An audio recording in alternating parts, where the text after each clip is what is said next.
معرفت الہی حاصل کرنے کے لیے جسم کو تکلیف دینا ضروری ہے، راتوں کو جاگنا ضروری ہے.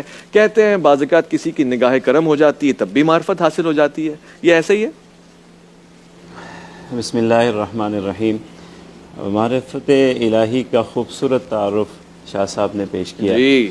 اور وہاں آپ کو انہوں نے بتایا کہ معرفت کا جو راستہ ہے وہ عبادت سے بھی ہو کے گزرتا ہے اور غور و فکر سے بھی ہو کے گزرتا ہے.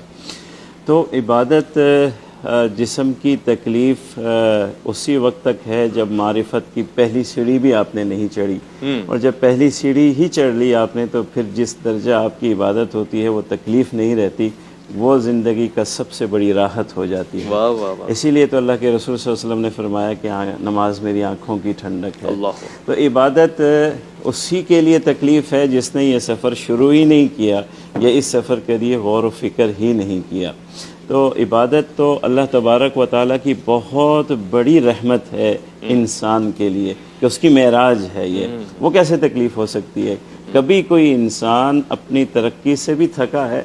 ایک کاروبار آپ دکان میں بیٹھتے ہیں، میں نے دیکھا ہے لوگوں کو 13 گھنٹے دکان پر بیٹھے رہتے ہیں. جب گاہک آ رہا ہو، خوب چمک رہی ہو، دمک رہی ہو، دکان عروج پر ہو، تو کسی تاجر کو آپ تھکے ہوئے نہیں دیکھیں گے. جتنا اس سے کام لے لیں وہ خوش ہے.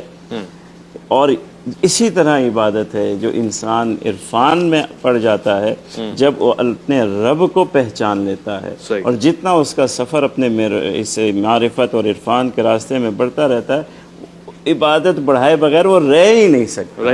یہ ہم جو عبادت سے دور ہیں یا گناہوں میں پڑے ہوئے ہیں وہ ایک اسی وجہ سے کہ اپنے رب کو ہم نے پہچانا ہی نہیں ہے، معرفت کی کوئی سیڑھی ہم چڑھے ہی نہیں ہیں. تو یہ اللہ کی رحمت اگر ہمیں میسر ہو جائے اور اللہ تعالیٰ کی ذات کی طرف اور ان کے صفات اور ان کے رحمتوں کی طرف اگر ہم متوجہ ہو جائیں اور پہچانیں کہ رب نے ہمارے لیے کیا کیا کچھ اس دنیا میں نہیں پہلے، اور یہ تو ایک رحمت ہے، 99 رحمت تو ابھی پیچھے ہیں. اس ایک رحمت کی بدولت ہے کہ ایک درخت کے اوپر اور ایک شاخ کے اوپر جو 2 آم لگتے ہیں وہ دونوں کا ذائقہ مختلف ہوتا اللہ اکبر. رنگ مختلف ہوتا ہے کہ ایک طرح کھا کے اکتا نہ جائے. کیسے اللہ کی رحمت ہے؟ ایک شاخ کے اوپر 2 الگ ذائقے ہیں. آپ ایک کوئی نہیں کہہ سکتے کہ بالکل 100% ایک جیسا میں امرود کھا رہا ہوں. ایک ماں کے 2 بچے ہوتے ہیں، مزاج میں بھی الگ، دونوں الگ الگ، اور شکل و صورت میں الگ الگ، کہ ایک ماں ایک بیٹے کو دیکھ دیکھ کے اکتا ہی نہ جائے. اس کی صفات ہی الگ الگ، خدمت کے انداز ہی الگ الگ ہیں ہر ایک کی. کوئی رزق کی فکر میں ہے ماں کی، تو کوئی صحت کی فکر میں ہے. تو اللہ کی رحمت. آپ نے بھی کہا اللہ کو پہچانا جا سکتا ہے ان کے ذریعے. واقعی اللہ کو پہچان سکتا ہے کوئی؟ کہے کہ میں اللہ کو پہچان گیا، یہ ممکن ہے؟ اللہ تعالیٰ کی معرفت اگر ممکن نہ ہوتی تو اس کا حکم کیوں دیا جاتا؟ اللہ تو کہہ رہے ہیں کہ غور کرو، آسمان پر غور کرو، زمین پر غور کرو، پہاڑوں پر غور کرو، چرین پرین یہ انعام پر غور کرو. یہ مواشی کون سی ایسی چیز ہے مخلوق کی کہ اگر آپ کو اللہ کی رحمت مل جائے، دروازے کھل جائیں تو آپ اس سے معرفت کا راستہ شروع کر سکتے ہیں. کوئی چیز ایسی نہیں ہے جو اللہ کی معرفت کی رہنما نہ ہو اس کائنات میں. بس اللہ تعالیٰ کی رحمت ہمیں ملنی چاہیے اور وہ دروازہ اور وہ راستہ ہونا چاہیے. آپ اپنے یعنی دیکھیے نا، ابتدا انسان کرتا ہے کہ اللہ تبارک و تعالیٰ نے اس پر کیا انعام کر چکے. بس کرو بنی اسرائیل تم یاد کرو نعمتوں کو.